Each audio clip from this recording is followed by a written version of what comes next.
Infinix'dan yangi model Infinix Note 50 Pro siz uchun PlayStation Top 5 tane xarakteristikasini ko'rib o'tamiz. Birinchisi, smartfonimizni korobkasidan chexoli, steklosi, simli, naushniki, zaryadchiki 90 Watt, bespроводной zaryadchiki 30 Watt va yana bonus tariqasida power banki, termozi va yana bir chexol ham qo'shib beriladi.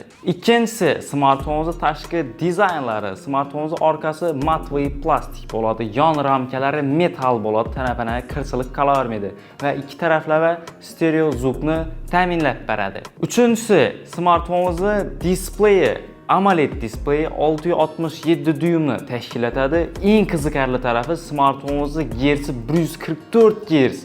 Ekranda qotishlar, mikro baklar umuman sezilmaydi.